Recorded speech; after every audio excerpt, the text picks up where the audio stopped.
Madame, Monsieur, bonsoir et bienvenue dans votre journal sur TNTV. Très heureuse de vous retrouver en ce vendredi 12 septembre au sommaire de ce soir. Tolérance zéro face aux stupéfiants et à l'insécurité scolaire. Les forces de l'ordre ont frappé fort ce matin devant les établissements. Fouilles de sacs, saisies de vapeaux et même drones déployés. Vous irez au cœur de cette opération coup de poing. L'exploitation des grands fonds en débat au Forum du Pacifique. Entre prudence et convoitise, le sujet divise. Explication de nos envoyés spéciaux sur place. Quand l'électro rencontre la culture polynésienne, ce soir la deuxième édition de la Tohata Night est au centre de la place mythique de Tohata. Premier son de cet événement avec Veimiti Erlo en direct. Tout est prêt pour la Hawaii Kinuiva à Solo. Il va falloir ramer très dur dans 6 jours, 3 étapes, 86 km. Une épreuve extrêmement solitaire avec comme priorité cette année la sécurité.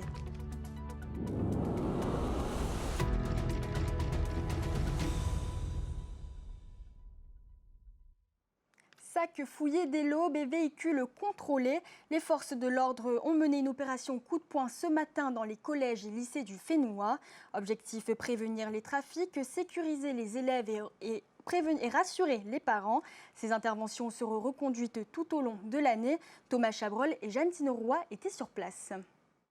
6h15, devant les grilles de l'établissement, un important dispositif de sécurité. Ce matin, le contrôle surprise n'est pas sur la table, mais dès l'ouverture. Sujet du jour, avez-vous des produits illicites sur vous? Veuillez ouvrir vos sacs à dos. On a vu plein de policiers arriver d'un coup et c'est assez choquant, surtout que c'est pas tous les jours. S'ils font ça, ça veut dire qu'il y a vraiment quelque chose de douteux. Cette intervention coordonnée vise à protéger les élèves face au trafic et à la consommation de stupéfiants. Si la présence des forces de l'ordre peut surprendre les plus jeunes, elle rassure des parents. Tous les parents sont inquiets du fléau de la drogue, bien évidemment, mais voilà, moi ça me rassure en tant que maman de savoir que nos enfants sont aussi protégés. Une surveillance renforcée avec une quinzaine de contrôles inopinés ce matin devant plusieurs établissements scolaires et sur les routes. Au total, 28 opérations similaires ont déjà eu lieu depuis le début de l'année. Ces contrôles sont nécessaires dans l'espace scolaire pour prévenir ce type de phénomène, quel que soit l'âge. Évidemment, la lutte contre les infractions à la législation sur les stupéfiants, ça fait partie des priorités du parquet de Papeete. Le premier contrôle, c'est la vigilance face aux violences. Donc on vérifie le contenu des sacs, évidemment à l'extérieur des établissements scolaires, c'est la compétence de la police et de la police municipale que je remercie d'être présent aussi. Le deuxième objectif, c'est la lutte contre les stupéfiants.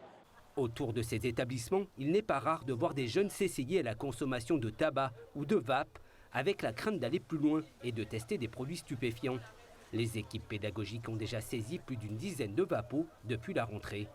On n'a pas d'addiction, de consommation dans l'établissement avéré. On peut avoir des débuts de tentatives, mais on va appliquer le règlement intérieur et on va en général pouvoir avoir un échange avec les familles et mettre en place des éléments de prévention. En plus des contrôles dans les sacs des élèves, les fouilles ont été étendues à quelques véhicules de passage. Douaniers et policiers ont effectué des saisies, pipettes et stupéfiants en petite quantité sur ce point de contrôle. Il y a le volet répressif et effectivement on en a déjà découvert quelques-uns ce matin, mais le gros message à apporter c'est aussi de rassurer les parents d'élèves, sécuriser les collégiens et lycéens et rappeler à tout le monde qu'on ne doit pas laisser faire et qu'en tout cas les forces de sécurité sont là pour y veiller. Une présence sur le terrain et dans les airs avec ce drone, un seul mot d'ordre, tolérance zéro. La lutte contre les stupéfiants s'opère désormais aussi au plus près des collèges et lycées, là même où les dealers n'hésitent plus à approcher les élèves. Ce qui m'aurait étonné, ce serait qu'il ne serait pas passé. Au point où on en est, où les flics viennent devant l'école pour venir nous arrêter et nous faire des contrôles, à force, je suis plus étonné. Pour dissuader à la fois les dealers et les consommateurs de PACA ou d'ICE, ces opérations de contrôle seront reconduites tout au long de l'année scolaire. La synagogue de Papeete a été vandalisée dans la nuit de mercredi à jeudi, avec des jets de peinture rouge sur le portail et la clôture du lieu de culte. Un acte inédit selon la communauté juive. Une enquête est ouverte pour dégradation en raison de l'appartenance à une race ou à une religion. Un délit passible de 4 ans de prison. Comment lutter contre le décrochage scolaire? Depuis 5 ans, le RSMA propose aux jeunes en difficulté de devenir volontaires cadets. Ce matin, la 5e promotion a débuté 30 jours de formation avec un objectif, leur redonner confiance et estime de soi. Reportage de Tauhiti Tonio Moussan et Désiré Teivao. Kauhei arrive du lycée Tuyano Le Gaïk et comme ses 61 camarades, elle participe au programme Jeunes cadets du RSMA de l'année 2025-2026. Première fois en tenue de l'armée et première participation du lycée Papara, un dispositif de la seconde chance que ces 10 lycéens ont salué avec un haka.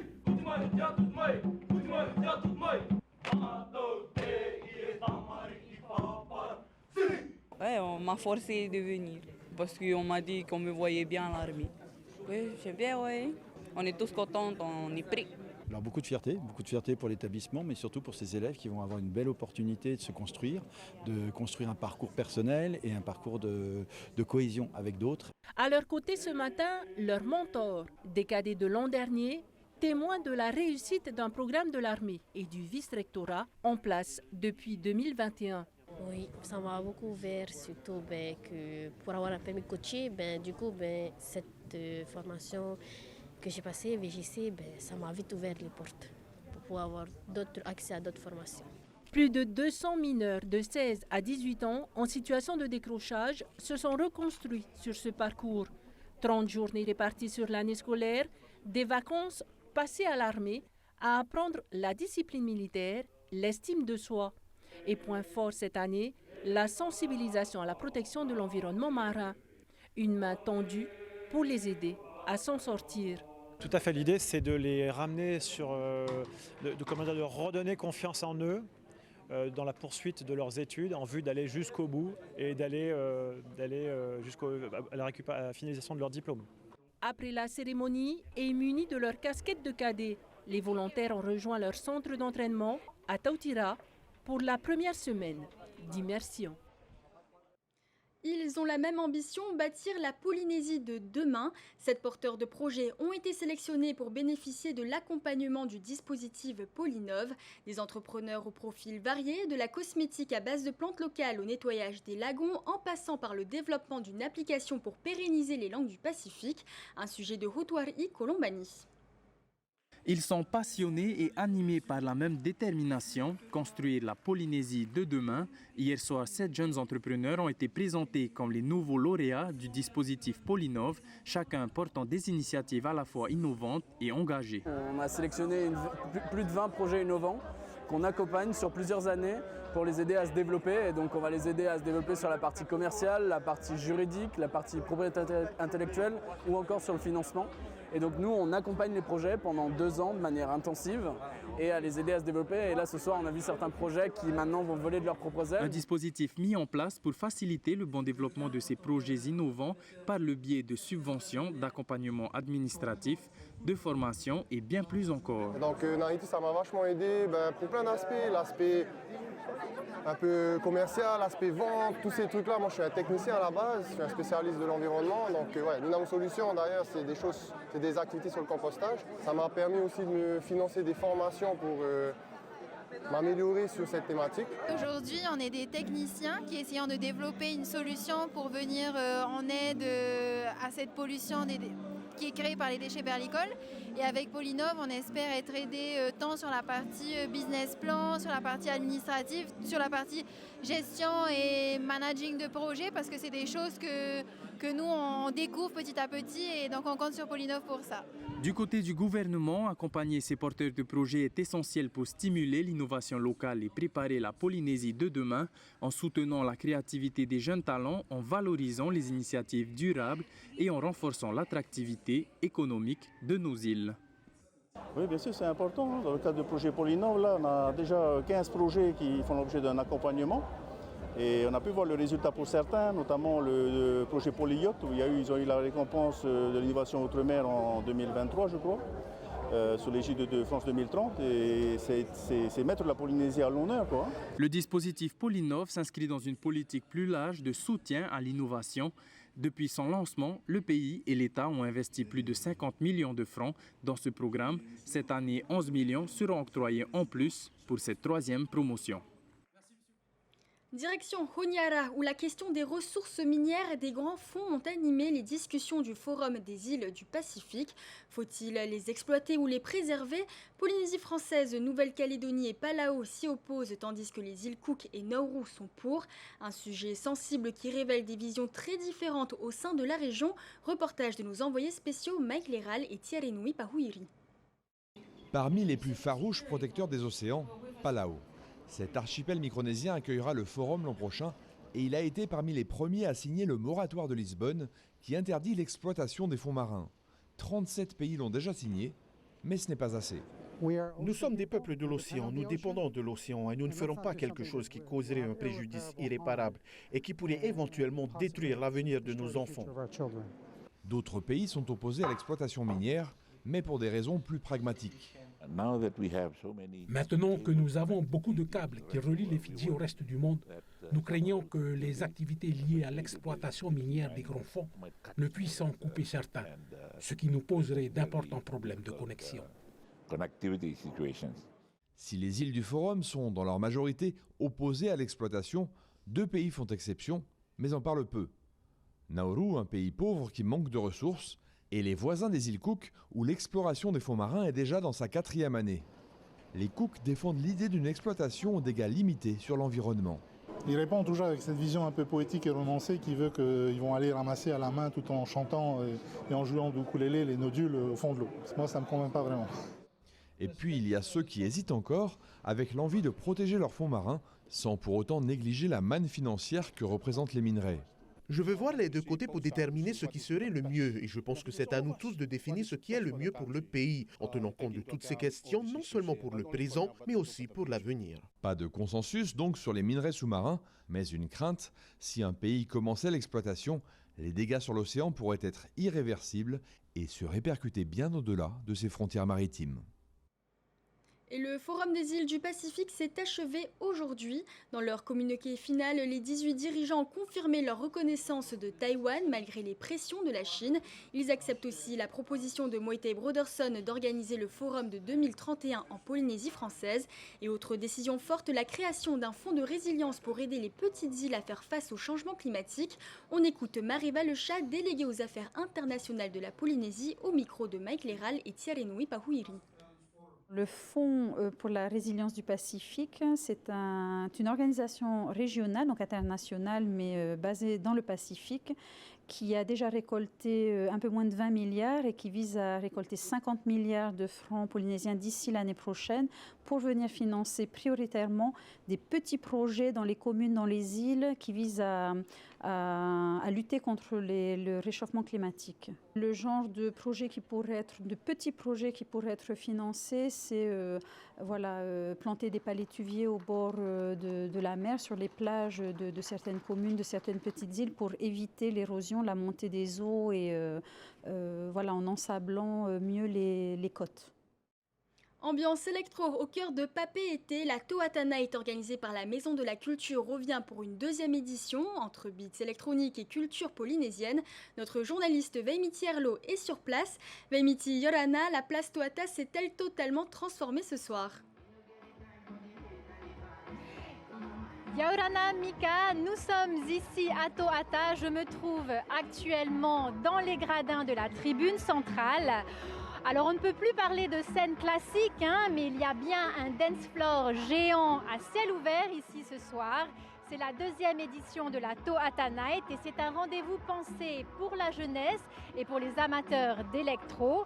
Le thème cette année, Havana, ambiance cubaine, couleurs vives sont au rendez-vous. Les jeux de lumière, les spots, les projecteurs, les écrans géants sont prêts pour accueillir le public. La musique commence d'ailleurs déjà à résonner sur le port.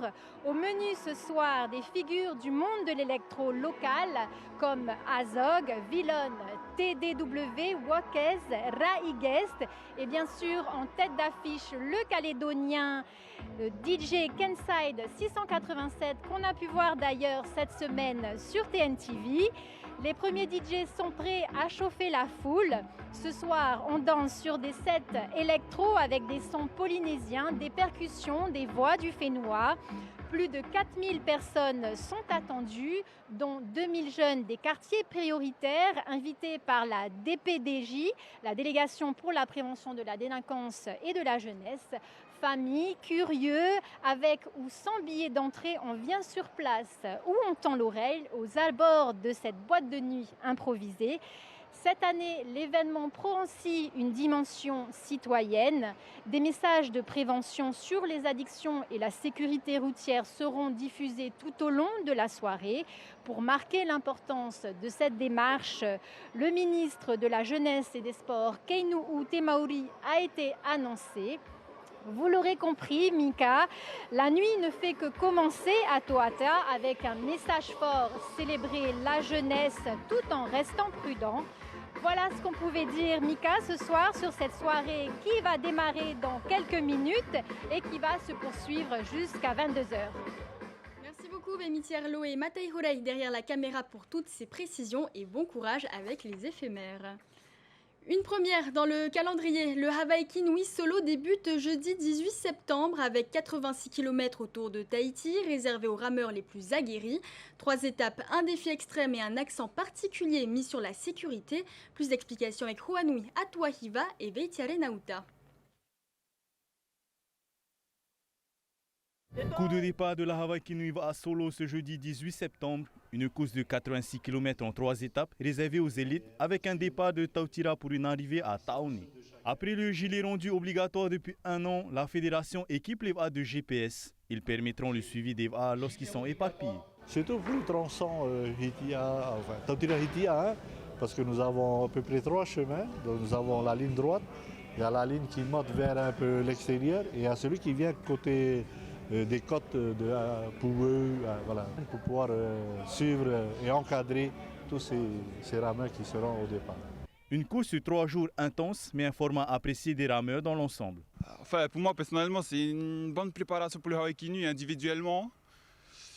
Ça permet de performer encore plus pour être prêt si au cas où il y a 2 ou 3 étapes à enchaîner au Hawaii Kinui. C'est plus dans cette optique-là.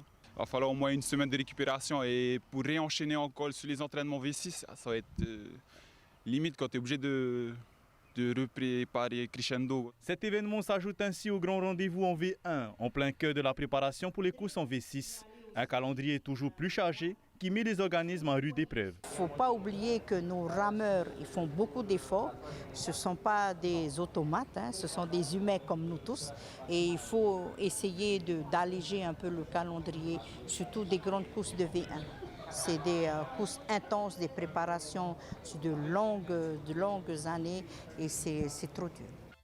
Nul doute que les rameurs donneront tout pour le dernier rendez-vous en V1 avant de se consacrer entièrement à la course sereine de l'année, la Hawaii Kinui VA. C'est la fin de ce journal, merci de l'avoir suivi. Dans un instant, retrouvez Taatatumu, suivi d'un nouvel épisode de Nescafé Star 2025. Je vous souhaite une très belle soirée sur TNTV et vous retrouve demain dès 18h30. Belle soirée à tous.